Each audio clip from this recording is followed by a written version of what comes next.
Stop right there. This is happening in California right now. One building in Van Nuys, 89 hospital companies tied to this single address. 40 of them billed Medicare $38 million just in 1 year. Now here's the part they don't want you to see. There's no patients, no care, nothing inside. Nick Shirley went undercover pretending he wanted in and asked how the system works. They didn't answer. They told him shut the door. But once you see it, you'll understand it's not healthcare, it's organized fraud, and it's still happening. Stick around. We'll get into some clips right after this. Turn it up loud. This is Freedom Talk. So welcome back to Freedom Talk. I'm Steve. And yes, Nick Shirley, he did it again. He is exposing California for hospice fraud, just like he did in Minnesota with the daycare centers back in January. Now it's California's turn, and these places are everywhere. But let's get into it. Here's a couple videos from good old Nick Shirley. Here in California, what makes this hospice and home healthcare fraud so hard to crack down on, take for example this one right here, All Day Hospice Care. They have billed $3.1 million, and per beneficiary, that's about $6,000, and 24 claims per patient with only 2 codes, which means 2 services. They've had over 505 patients, and they started billing in 2023 and accumulated $3.1 million in 19 months. And that is over 12,000 claims. The velocity of the billing here is what leads me to believe this is potentially fraudulent. And what makes this hard to track is that they then just rent small little suites inside of these kind of buildings, and they run their operations from there. And once any sort of suspicion comes, they then leave, close down shop, and who knows where they go. Are they going back to Armenia? Are they going back to Russia? Are they going back to their native country? Or are they just moving to another building inside of a location here in Los Angeles? And these areas where these people are committing this fraud, it just looks dilapidated. You have storefronts that are completely closed down, homeless people walk on the streets, these businesses are all boarded up, and they're prying on people who are on the verge of death to make all their money. That's what hospice is. But that is what the business model of the hospice is they just literally rent out these small little suites, charge millions of dollars over the years. And I'll try to save you from the lady peeing on the street. It is California after all.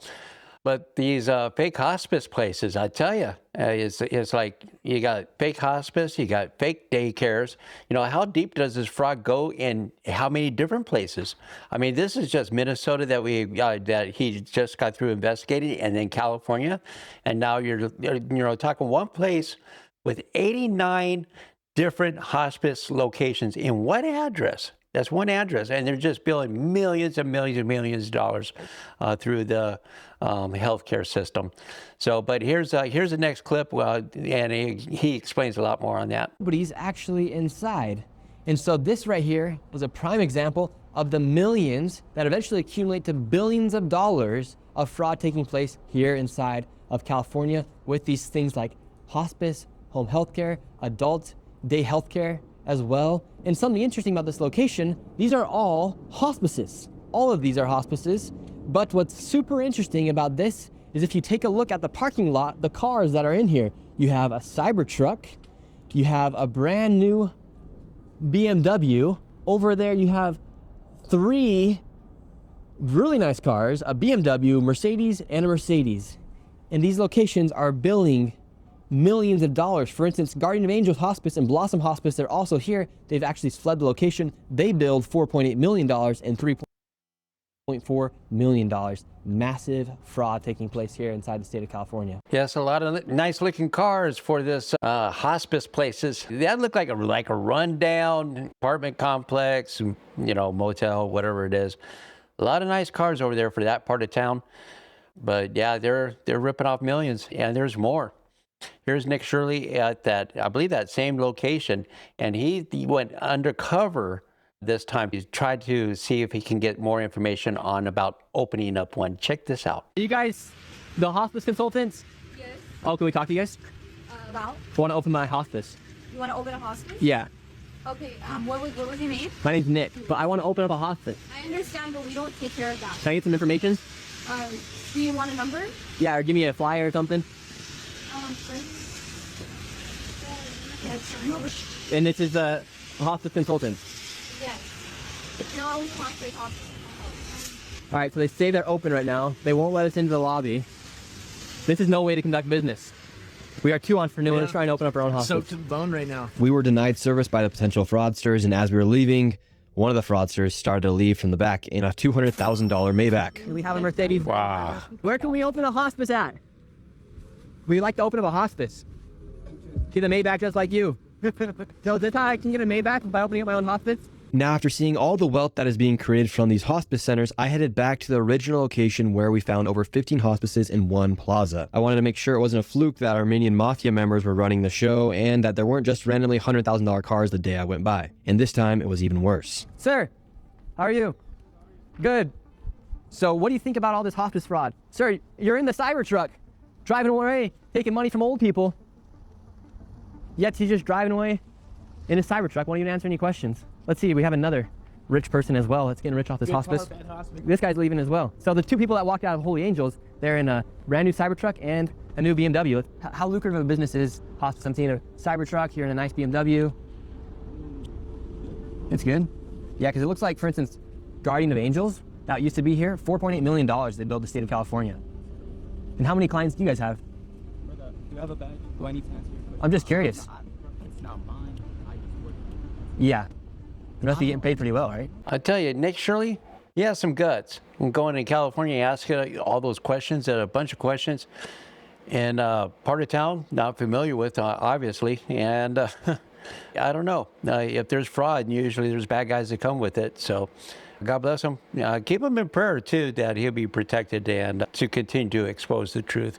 But here's the second half of that clip. Your parents run the hospice? They don't work. No. Who's that guy in the Cybertruck? He's your uncle. So it's like a family business to own the hospices. But why was he walking out of the hospice then too? Can you leave me alone? Like these hospices, there's nothing inside of them. If it's not you guys, how come you're in a If it- newest yeah, if it- BMW and a newest Cybertruck? Because I can only imagine what the guy is in charge. because of hospice. Bro, leave me alone. Just all the other hospices? Do you like taking care of old people? Like, are you the one going out visiting the hospice patients, sir? Uh-oh, he's gonna have to do another point turn. Yeah, you guys are in the way. Well, you could just go that way. What's the key to opening up a hospice if I wanted to open up one? Because you're in the family business of hospices. If I want to open my own? What do you do for work here? Huh? What do you do for work here? Why? Oh, we're just looking around. We're seeing all these hospices, so we're just curious. Well, I don't know, man. You go, Nick.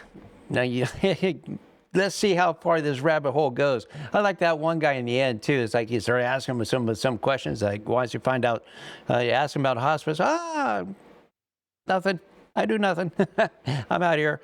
But anyways, also Gavin Newsom, I guess he did some name calling too on Nick Shirley. And here's Nick on Fox News talking a little bit more about that. Yes, the governor of California is an enemy to the people of California. He's literally working to support the fraudsters. Meanwhile, he could be working to expose the fraud. I mean, how stupid do you have to be to say, okay, let's go after the guy who's exposing the fraud. Let's not go after the fraudsters. That is what he's doing, what he's actively doing each and every single day when he makes out these statements, and all he does is blame the people who are showing the fraud. Why doesn't he say, hey, Nick, great video. How can we help? Right?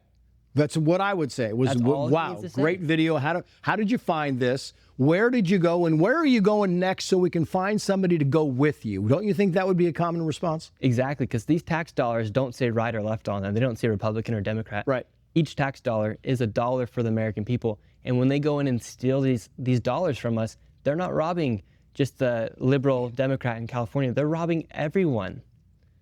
Yeah. And then the governor gets mad at the person for exposing the fraud. How crazy do you have to be to think with that logic? Yeah, so when they do fraud like that too, it's like almost like a double ding, because not only are they billing fraud and it's coming from taxpayers, that's you, me, everybody over there is paying taxes, but then the money doesn't actually go to the need. So they wind up taxing more for that need to cover the ones that actually do need hospice care and all that. But then once more of these people find out, then more fraud comes in. And when does it stop? So thank God for Nick Shirley, and he's doing a fantastic job to expose all this mess. And I just hope that it grabs some legs. We need a report on this, and that's why I'm here, to bring light to it. God bless him. Keep him in your prayers. Here's John Fetterman. He wants to say something about Gavin Newsom. Why can't you celebrate any journalist or any, activist doing that? And what, Governor Newsom put out a disgusting video implying that he's a pedophile or he's that. Like, why? That's like kind of a smear, you want to disagree but to imply that someone in one of the most gross kinds of terms like that, it's like, hey, shouldn't we agree? Like, eliminate all the waste. If it exists under my purview, let's eliminate it. Let's call that what it is. I'm not going to call someone or imply that you're a pedophile or you're, going after kids in the gross ways. But what's crazy to me and so many other people that have seen these videos is to then see reactions from leaders in the Democratic Party saying, we don't have a problem, this is racist, this is whatever, and denouncing the reports of this. Exactly. But when you see this fraud, it angers everyone. You're spending money as a taxpayer, and then you're giving the money away to fraudsters. It should. You should be angry. And, fraud can happen on both sides, but when it's identified, I don't care if it's in a Democratic state, like we should all just acknowledge maybe there is a problem here. This is part of the thing. If you tell voters that you're wrong or, hey, it's no problem, there's nothing here, then you lose. And that you want to turn that into, if you want to turn that into like the border, what Democrats is in 2023, we do that at our own peril. So yes, he called out Gavin Newsom. And you know what? I have a lot of respect for that too. Not many Democrats would call out one of their own and just tell it like it is. And that's what I can respect about John Fetterman. I wasn't sure about him at first, but he's coming around. I like his just tell it like it is attitude. And he'll get reelected for just exposing the truth. So I guess Gavin Newsom didn't like getting slapped by Nick Shirley.